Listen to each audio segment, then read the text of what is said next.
Bismillahirrahmanirrahim. Assalamu alaikum. My name is Ali Raza and welcome to Pen Gravity. आज है जी 4 अक्टूबर 2023 और हम editorial analysis जो कर रहे थे डॉन न्यूज़पेपर के। सो लेट्स स्टार्ट करते हैं जी। स्टार्ट करने से पहले रिमाइंडर है जी, वही डिस्क्रिप्शन के अंदर पीडीएफ लिंक के अंदर आप न्यूज़पेपर को डाउनलोड कर सकते हैं और कोई भी क्वेश्चन हो किसी भी किस्म का you can ask in comment section. वो आपके एग्जाम्स के पॉइंट ऑफ व्यू से हो सकता है, इंटरव्यू के पॉइंट ऑफ व्यू से हो सकता है, किसी भी पॉइंट ऑफ व्यू से हो सकता है, पूछ सकते हैं। शुरू करने से पहले मैं ये बताऊं कि आज के जो एडिटोरियल्स हैं दैट इज वेरी इंपॉर्टेंट। और इम्पोर्टेंट इस बात से कह रहा हूँ कि ये आपके जो इश्यूज हैं जो कि पेपर में पूछे जाते हैं उनसे डायरेक्ट लिंक कर रहे हैं और स्पेशली वो बच्चे जो कि इंटरव्यू के लिए जा रही हैं, पीएमएस 2022 वाले और सीएसएस वाले, उनके लिए तो बहुत ही बेनिफिशियल रहेंगे क्योंकि ये डायरेक्ट जो है ऐसे टॉपिक्स को क्लिक कर रहे हैं जो कि करंट टॉपिक चल रहे हैं और जो कि वेरी इंपॉर्टेंट टॉपिक्स हैं। सो लेट्स स्टार्ट करते हैं जी। एंटी स्मगलिंग ड्राइव, पहला एडिटोरियल, ये डायरेक्ट जो लिंक कर रहा है आपकी इकोनॉमी के साथ। ठीक है जी। इसमें आप आजकल आप देख रहे हैं क्या हो रहा है कि जो डॉलर है वो उसकी जो एक्सचेंज रेट है वो कम हो रहा है, जिससे जो पाकिस्तानी रुपीस है उसकी हेल्थ बेहतर हो रही है। ठीक है ना, पाकिस्तान की जो करेंसी है उसकी थोड़ी सिचुएशन बेहतर हो रही है वक्ती तौर पर। तो ये सारे किस वजह से, ये जो एंटी स्मगलिंग ड्राइव शुरू की हुई है under the command of chief of army staff और प्लस आपकी जो सिविल जो अदारे हैं उनकी हेल्प के साथ, तो ये इसके ऊपर है जी। तो लेट्स स्टार्ट करते हैं जिसमें है क्या। एंटी स्मगलिंग ड्राइव के अंदर वो ये बताते हैं कि अभी के जो केयर टेकर इंटीरियर मिनिस्टर हैं सरफराज बुट्टी, उन्होंने एक स्टेटमेंट दी है और उस स्टेटमेंट के अंदर उन्होंने इस चीज को एक्सेप्ट भी किया है और आवाम को बताया भी है कि सिक्योरिटी पर्सनल जो है वो इन्वॉल्व है लार्ज स्केल स्मगलिंग के अंदर। सिक्योरिटी पर्सनल में बेसिकली ज्यादातर जो आर्मी वाले या मिलिट्री आप कह सकते हैं वो होती है, लॉ इन्फोर्समेंट वाले। इसमें मिलिट्री आ सकती है, इसमें जो ऑफिशियल्स हैं जो लॉ इन्फोर्समेंट के हैं जैसे कि कस्टम है जी, और इसी तरह के और जो भी स्मगलिंग को देखते हैं, स्मगल की हुई चीजों को ऑब्जर्व करते हैं, तो उसने कहा है कि स्टेटमेंट दी है कि वो इन्वॉल्व है। दूसरी तरफ जो है चीफ ऑफ आर्मी स्टाफ जो थे उन्होंने भी वार्न किया किसको, अपने आदमियों को, यानी कि अपने डिपार्टमेंट के जो लोग हैं उनको, कि कोई भी जो है अगर इन्वॉल्व हुआ पकड़ा गया स्मगलिंग के अंदर तो उसका कोर्ट मार्शल कर दिया जाएगा और उसको जेल में भेज दिया जाएगा। और इसके बाद नेक्स्ट चीज थी कि क्रैकडाउन शुरू हो चुका है जी अगेंस्ट स्मगलर्स के एंड होल्डर्स के जो जखीरा अंदोजी करते हैं। अब स्मगलिंग जो करते हैं उनके खिलाफ और जो जखीरा अंदोजी करते हैं उनके खिलाफ जो क्या हुआ है कि लॉन्च किया हुआ है क्रैकडाउन, और उस वजह से क्या हो रहा है कि जो डॉलर है जो पाकिस्तान में अब थोड़ा स्टे कर रहा है और जिसकी वजह से क्या हो रहा है कि पाकिस्तान की करेंसी का भी थोड़ा सा सांस निकलना शुरू हो गया, कुछ बहाल होना शुरू हो गई है। ये थी कुछ स्टेटमेंट्स। ठीक है ना। अब इन्हीं स्टेटमेंट्स को लेकर आगे वो थोड़ा सा इसको एक्सप्लेन करता है कि ये स्मगलिंग कौन सी हो रही थी और एंटी स्मगलिंग ड्राइव से क्या फर्क पड़ा है और ये किस तरह से इकोनॉमी को बेहतरी की तरफ लेके जा रहे हैं, उसको वो एक्सप्लेन इस तरह से करता है जी। उसमें जो चीजें स्मगल हो रही हैं उनको वो दो कैटेगरीज के अंदर जो है डिवाइड करता है। पहली तो वो कहता है कि पाकिस्तान अफगानिस्तान और खैबर पख्तूनख्वा का जो बॉर्डर है वो वाला और बलूचिस्तान का जो बॉर्डर है वो, ये दोनों बॉर्डर्स जो है इनके थ्रू स्मगलिंग हो रही है जी, ईरान को और अफगानिस्तान को। बस ये ज्यादातर इंपोर्ट एक्सपोर्ट की शक्ल में होती है। ठीक है ना। अब इसमें क्या होता है, इसमें जो चीजें स्मगल की जाती हैं वो करेंसी स्मगल की जाती है, डॉलर, डायरेक्ट डॉलर ही स्मगल कर दिया जाता है। ठीक है, पाकिस्तान से ऑयल, ठीक है, वीट गंदम, शुगर चीनी, टायर्स जो होते हैं वो हम इंपोर्ट करते हैं, यूरिया, और बहुत सारी व्हीकल्स गाड़ियां, जिस नॉन कस्टम पेड जो गाड़ियां होती हैं, ये वो चीजें हैं जो कि बॉर्डर के थ्रू, यानी कि ईरान और अफगानिस्तान, इन दो कंट्रीज से इनको इम्पोर्ट एक्सपोर्ट कुछ भेजी जाती हैं, कुछ लेके आई जाती हैं, और ये स्मगलिंग की जाती है। स्मगलिंग का मतलब ये है कि इनका टैक्स नहीं पे किया जाता, ये बगैर टैक्स के ही दी जाती हैं और बगैर टैक्स के ही ली जाती हैं, यानी कि ये अनडॉक्यूमेंटेड होती हैं, यानी कि इन वो चीजें हैं जिनका गवर्नमेंट के कागजात में कोई इंदराज ही नहीं होता। ठीक है जी, ये इस तरह से फिर क्या होता है, गवर्नमेंट डिस्टर्ब होती है, किस तरह से होती है वो आगे बताऊंगा। तो ये एक लिस्ट थी जो मैंने इसके अंदर से निकाली है कि ईरान और अफगानिस्तान की जो स्मगलिंग हो रही है वो कौन कौन सी चीजें हैं, वो ये वाली है जी। ठीक हो गया। अब नेक्स्ट आ जाते हैं। अब दूसरी है हाई वैल्यू प्रोडक्ट्स जो स्मगल होती हैं, वो हाई वैल्यू प्रोडक्ट्स हैं, और वो एयरपोर्ट के थ्रू होती हैं और सी पोर्ट्स के थ्रू होती हैं, वो बॉर्डर्स के थ्रू नहीं होती। वो या तो एयरपोर्ट के थ्रू आएंगी और या फिर सी पोर्ट्स के थ्रू आएगी, बंदरगाहों के जरिए आएंगी। और वहां पर जो देख रहे हैं वो तो कुछ तो कस्टम ऑफिशियल्स हैं और कुछ दूसरी एजेंसियां हैं, जैसे FIA हो गई, और इस तरह से दूसरी जो कोई भी एजेंसी जो लिंक कर रही है उनके साथ, तो उनके साथ वो क्या करते हैं, मिली भगत करके तो बगैर टैक्स के इन चीजों को पाकिस्तान में ले आते हैं और फिर यहाँ पर आकर बेचते हैं। बेचने से उनको तो प्रॉफिट मिल जाता है, मगर पाकिस्तान की जो इकोनॉमी है वो डायरेक्टली डिस्टर्ब होती है।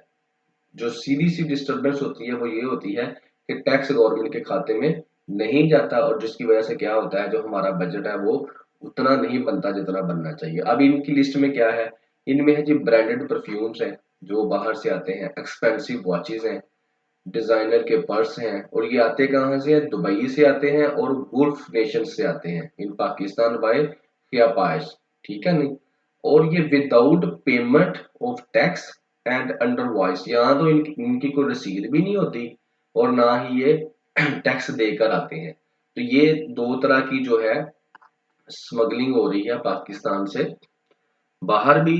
कुछ चीजें जो है वो पाकिस्तान से बाहर भेजी जा रही हैं, जैसे ये वीट था, शुगर थी, और कुछ जो है वो बाहर से मंगवाई जा रही हैं, जैसे कि टायर्स हैं। ठीक है, करेंसी ये बाहर भेजी जाती है स्मगल। तो इससे क्या होता है, ये सारी चीजें बाहर से पाकिस्तान आती हैं। तो इससे क्या होता है जी, इससे ये होता है, वो मैं आगे बताता हूँ जी। आगे ये वो चीजें थी जो आपने लिस्ट देख ली। आगे वो नेक्स्ट कहता है जी, आगे वो एक्सप्लेन करता है पेशावर।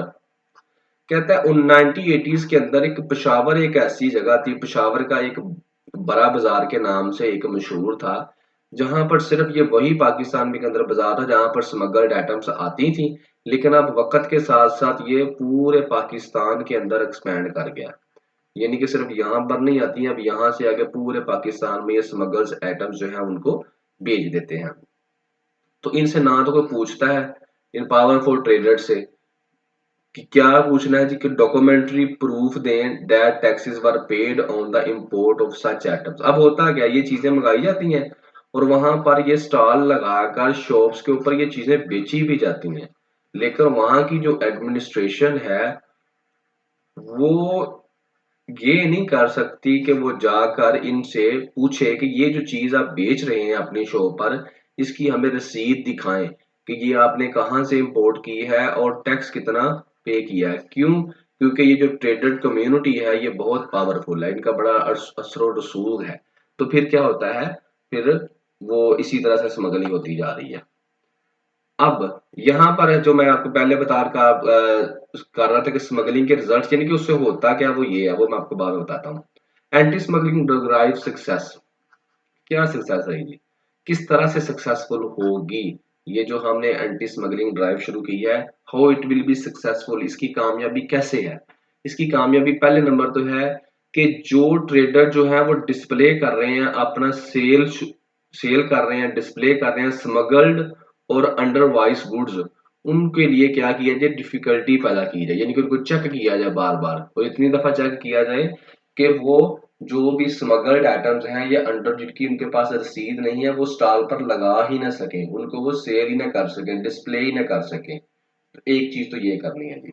दूसरी चीज करना क्या है कि नेक्सिस, जो एक रिलेशन बना हुआ है किसके दरमियान, ट्रेडर्स के दरमियान, और प्लस जो सिविल एंड सिक्योरिटी ऑफिशियल्स हैं इनके दरमियान जहर एक तल्लक है, एक रिलेशन बना हुआ है।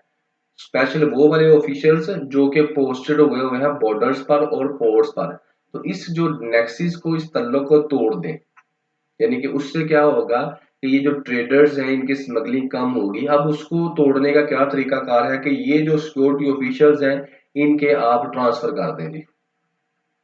ये मैं अपने से बता रहा हूँ, उन्होंने नहीं बताया जी। ट्रांसफर फ्रीक्वेंटली आप करें, मेरिट के ऊपर इनकी पोस्टिंग करें, तो उससे क्या होगा कि ये जो ट्रेड और ट्रेडर्स के दरमियान उनके दरमियान जो एक बॉन्ड बना हुआ है वो टूट जाएगा और इससे भी स्मगलिंग कम हो जाएगी। अब स्मगलिंग, ये दो चीजें उन्होंने बता दी कि कैसे सक्सेसफुल हो सकती है स्मगल एंटी स्मगलिंग ड्राइव।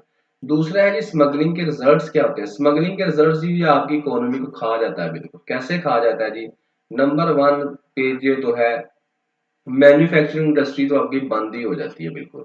जब हर चीज आप बाहर से ले रहे हैं और बड़ी टैक्स भी पे नहीं कर रहे, ठीक है ना, और बड़ी लो प्राइस के ऊपर आप एक चीज बाहर से ज्यादा टैक्स नहीं दे रहे तो लो प्राइस के ऊपर आप उसको यहाँ पर सेल कर रहे हैं।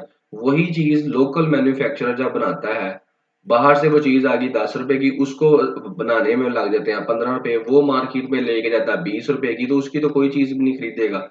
हर बंदा तो ये 10 रुपए वाली खरीदेगा।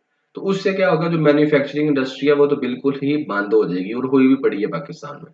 और जब मैन्युफैक्चरिंग बंद होगी तो जॉब्स खत्म हो जाएंगी। जब जॉब्स खत्म हो जाएंगी तो पब्लिक की जो वेलबींग है वो भी खत्म हो जाएगी और एक्सपोर्ट भी खत्म हो जाएगी। और जब ये चीजें खत्म हो जाएंगी तो ज़ाहिर है आपकी इकोनॉमी जो है वो डिस्ट्रॉय हो जाएगी। तो ये थी जी मैन्युफैक्चरिंग जो है इंडस्ट्री किस तरह से इससे डिस्टर्ब होती है। तो इसमें हमने जो है इकोनॉमी को देखा और स्मगलिंग में जो चीजें थी मैंने अलग-अलग पैराग्राफ के अंदर बनाकर आपको दिखा दी, वो एटम्स हमने बता दी और फिर इसके इफेक्ट्स भी हमने बता दिए। और इसको आप ये कर सकते हैं कि अगर इकोनॉमी के ऊपर कोई भी आपसे रिकमेंडेशंस पूछी जाती हैं तो वहां पर आप एंटी स्मगलिंग की बारे में बता सकते हैं कि एंटी स्मगलिंग ड्राइव जो है that will be helpful to boost the economy. वहां पर या फिर ये फैक्ट्स एंड फिगर्स आप ऐड कर सकते हैं कि ये वो चीजें हैं जो पाकिस्तान में स्मगल करके मंगाई जाती हैं और इसके फिर इफेक्ट्स भी आप बता सकते हैं। और इसके अलावा आप इसको करप्शन के टॉपिक के अंदर भी डिस्कस कर सकते हैं। ये था जी पहला एडिटोरियल। सेकंड है जी deadly trade. Deadly trade basically तो मेडिकल से रिलेटेड है, लेकिन इसके अंदर है ऑर्गन ट्रैफिकिंग। ऑर्गन ट्रैफिकिंग को ये डील करेगा कि जो यहाँ पर अक्सर आप देखते हैं कि बच्चे अगवा हो जाते हैं, बड़े अगवा हो जाते हैं, औरतें अगवा हो जाती हैं, तो उनके ऑर्गन्स निकाल कर उनको मार दिया जाता है और उनके ऑर्गन्स कहीं सेल कर दिए जाते हैं। इसके अंदर वो क्या करता है, डेडली ट्रेड के अंदर एक बंदे का केस डिस्कस करता है और वो है फवाद मुमताज। फवाद मुमताज को वो डिस्कस करता है। वो कहता है कि ये एक प्लास्टर सर्जन था जो कि अब क्रिमिनल है, जिसके ऊपर एक इल्जाम है, क्रिमिनल है, मास्टरमाइंड है किसी का, इलीगल ऑर्गन ट्रेड का। ये भी देखें इलीगल, और पहले भी हमने एंटी स्मगलिंग ड्राइव देखी, अब ये एक और है जी, ये भी ट्रेड है लेकिन ये इलीगल ऑर्गन ट्रेड है। अज़ा की, दिल, गुर्दे, फेफड़े, आंखें, ऐसे ऑर्गन्स जो कि वर्किंग ऑर्गन्स हैं उनकी क्या की जाती है, एक्सपोर्ट किया जाता करते हैं, इलीगल ट्रेड करते हैं। तो कहते हैं ये एक पहले तो प्लास्टिक सर्जन था लेकिन अब ये इसने काम शुरू कर दिया। इसकी पहले वो स्टोरी बताता है। वो कहता है कि ये एफआईए से कस्टडी से कई दफा भाग चुका है और दोबारा इसको रीअरेस्ट कर लिया है और ये पाकिस्तान के अंदर ऑर्गन ट्रैफिकिंग के ऊपर इसके इल्जाम है, इसके ऊपर पाकिस्तान में ऑपरेट ये कर रहा है जी, पंजाब में, केपीकी में और आजाद जम्मू एंड कश्मीर में 2009 से, यानी कि तकरीबन 14 साल से ये बंदा यही काम कर रहा है। और इसके जो क्लाइंट है वो गुल्फ कंट्रीज में, जैसे सऊदी अरेबिया, दुबई, ओमान, इस तरह की कंट्रीज है। और ये एक बिलियनर सर्जन है, ठीक है। इसके अलावा यहाँ पर एक एग्जाम्पल कोड करता है कि डमाइस ऑफ कॉमेडियन उमर शरीफ। एक कॉमेडियन था उमर शरीफ, पाकिस्तान में बड़े मशहूर थे, और उनकी जो डॉटर है वो उनकी भी डेथ होती है, उसमें भी इलीगल ट्रांसप्लांट का ही केस था कि उनके ऑर्गन्स को भी इलीगली ट्रांसप्लांट किया था। तो ये थी इसकी स्टोरी किसकी, फवाद मुमताज की, कि ये पाकिस्तान के अंदर ये काम कर रहा है, यानी कि पाकिस्तानी सोसाइटी के अंदर सोशल जो सोसाइटी है, जैसे हम सोसाइटी को डिस्कस करें तो उसके अंदर एक ये भी आ जाता है जी, ट्रैफिकिंग। Organ trafficking. ठीक है, आगे चलते हैं जी। अब रिस्पॉन्सिबिलिटी किसकी है जी, किसकी रिस्पॉन्सिबिलिटी है, कैसे इस चीज को, ये जो ड्राइव शुरू हुई यानी कि ये जो काम शुरू हो रहा है इसको किस तरीके से रोका जा सकता है और कौन रोकेगा। द ऑन्स, ऑन्स का मतलब होता है रिस्पॉन्सिबिलिटी, जिम्मेदारी। Falls on our law makers, जो लॉ बनाते हैं उनके ऊपर जिम्मेदारी है जी, नंबर वन। नंबर टू पे जो लॉ इन्फोर्स करते हैं जैसे पुलिस है, एफआईए है, एंटी करप्शन है और दूसरे जो भी अदारे हैं लॉ इन्फोर्समेंट के, उनकी जिम्मेदारी है। और नंबर थ्री पर मेडिकल कम्युनिटी की जिम्मेदारी है कि इस चीज के ऊपर वर्किंग की जाए और देखा जाए कि क्या जहर है, ये एक मेडिकल का ही बंदा है, आम बंदा तो ये काम कर ही नहीं सकता। आगे स्टेट क्या करेगी, स्टेट की जिम्मेदारी ये है कि implementation of the transplantation of human organs and tissues act 2010, ये वाला जो एक्ट है इसको क्या करे, इसकी फुल इम्प्लीमेंटेशन करवाए। जब इसकी फुल इम्प्लीमेंटेशन करवाई जाएगी तो क्या होगा, जो क्रिमिनलाइज इलीगल ट्रांसप्लांटेशन है वो रुक जाएगी। और इसके अलावा नंबर आगे जो है वो कहता है spread awareness about organ donation. ये बेसिकली यहाँ पे मैं आपको एक और चीज एक्सप्लेन कर दूं, ये सिर्फ ये नहीं करते कि लोगों के ऑर्गन्स जो हैं वो जैसे किडनैप कर लिया, किसी को किडनैप करने के बाद उसके ऑर्गन्स जो है वो निकाल लिए, इसमें ये भी प्रैक्टिस होती है कि वो लोग जो फाइनेंशियली डिस्टर्ब हैं, जिनको पैसों की जरूरत है या जो बीमार है, इल पीपल हो गए, काफी यानी कि कैटेगरीज के पेशेंट्स जो हैं इनको मिल जाते हैं हॉस्पिटल्स के अंदर, तो इनको ये बुला फुसला कर और अपनी बातों में तो उनको यानी कि उनके ऑर्गन्स जो हैं वो ये निकाल लेते हैं। तो जब इस एक्ट को प्रॉपरली इम्प्लीमेंट किया जाएगा तो फिर क्या होगा, ये काम नहीं हो सकेगा। तो ये थी रिस्पॉन्सिबिलिटीज में। आगे वो पाकिस्तान का स्टेटस बताता है जी, पाकिस्तान में क्या स्टेटस है इन ऑर्गन ट्रैफिकिंग का या ऑर्गन्स के जो प्रॉब्लम्स वाले लोग हैं उनका। तकरीबन जी 1.5 लाख लोग हर साल मरते हैं ऑर्गन्स के फेलियर से। उसकी वजह होती है कि नॉन अवेलेबिलिटी ऑफ ऑर्गन्स। अगर किसी इंसान का दिल में मसला हो गया है या फेफड़ों में मसला हो गया तो वो इंसान मर जाएगा क्योंकि यहाँ पर उसको अल्टरनेट नहीं मिलेगा। ये है जी पाकिस्तान का स्टेटस जो उसने डिस्कस किया। मुमताज केस के बारे में वो कहता है कि ये जो क्रिमिनल जस्टिस सिस्टम है ना हमारा, इसके लिए एक टेस्ट है कि आप वो इसको किस तरह से डील करते हैं। और ये एक वेकअप कॉल भी है और ये इस चीज को इंट्रोस्पेक्शन को अर्ज कर रही है, ये भी कह रही है कि रिफॉर्म्स कर लो और ये भी कह रही है कि यूनाइटेड स्टैंड ले लो इस काम के खिलाफ। तो ये केस बड़ा कुछ कह रहा है लेकिन मुझे उम्मीद है कि हमने करना कुछ नहीं है, बस ऐसे ही चलते रहना है और ये कई सालों से ऐसे ही चल रहा है क्योंकि जो मेनली जो क्रिमिनल जस्टिस सिस्टम है हमारा,